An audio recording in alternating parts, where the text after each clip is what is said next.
Oh, good morning sa inyo lahat. Sana natin sa trabaho, magtatrabaho tayo. Maglilinis tayo ng armadyo, itaas. Ito, ang trabaho natin. Nasa na ang aking palinisan ko nilagay.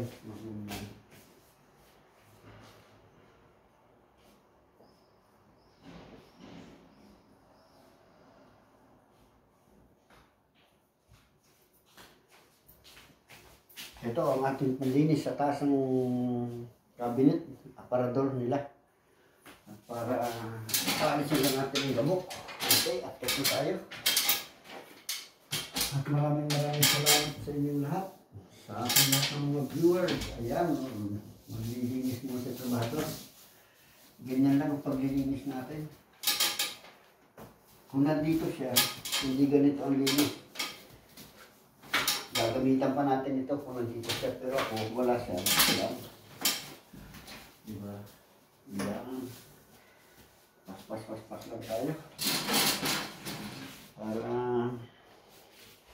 kita niya ang ating linis. Ito ang ating trabaho dito sa Italia. Ito. Ang sila natin look kasi baka mamaya kontrolin niya, sabihin niya, hindi ko nililinis. Kaya napakasaya kasi ito sa paglilinis. Wala na, tapos na.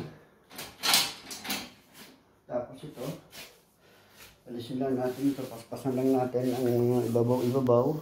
Ayan. Ito.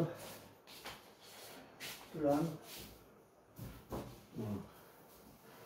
Ganito ang trabaho dito sa Italia. Wala na, tapos na yun. Ayos na yun. Saka ito, ganyan lang. Lalagay natin ito dito. Para sa masabing nilinis natin. Saka ito. Saka ito. Ayan, ganun yan. Okay. Iaangat natin, linisin natin ang mga saksakan. Ayan, pati saksakan, nililinis ko, no? Di ba, may gabok din yan. Okay, so ayan lang.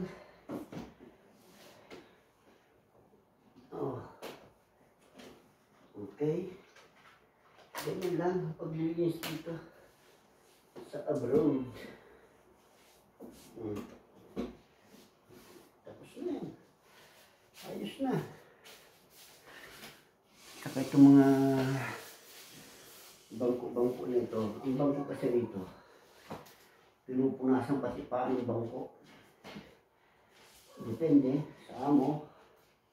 Pag masilan ang amo, ay nililinis sa mga papa.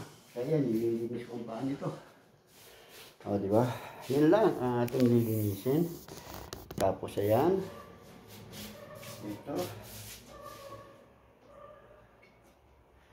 O.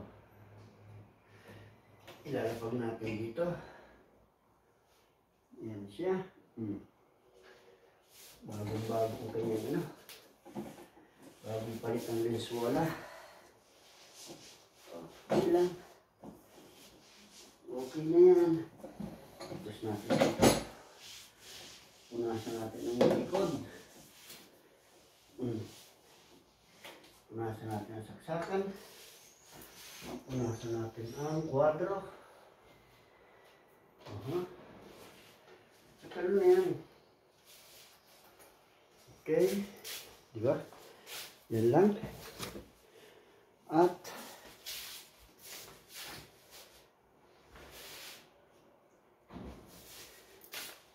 lalagyan natin ng alcohol.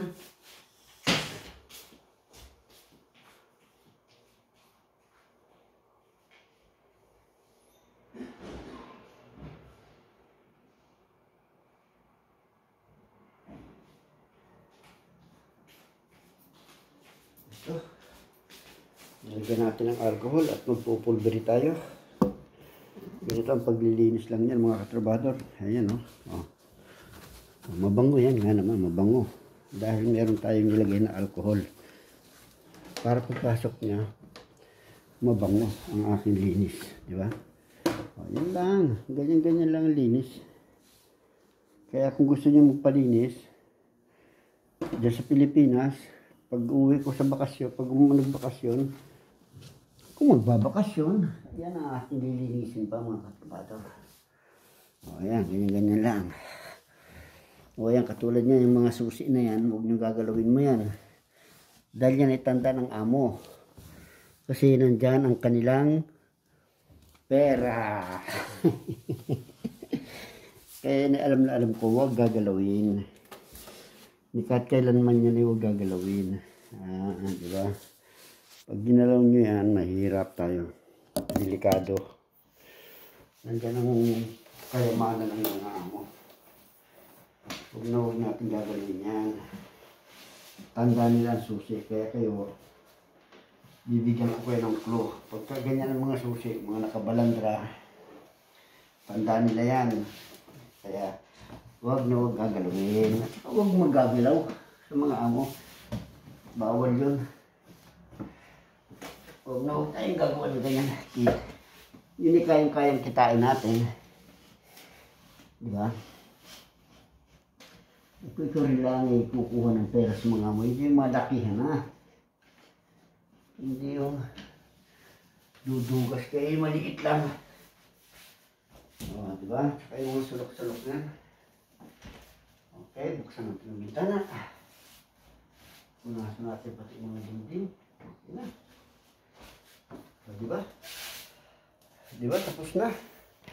Ganyan lang ang trabaho dito. O. Punas-punas lang ng mga... Ito na punasan ko na. Kaya lang, na nakikita nyo sa labas na building na yung trabaho ko pa rin yan. Nandito lang kasi ang trabaho ko sa loob nito. Pinito, tapos na. Wala na. Diba, ang bilis. O, sa dami ko pang gagawin. Okay, maraming salamat po sa inyo lahat. Mga katrabador, etos trabador, at God bless po sa bawat isa sa atin. Okay, bye-bye.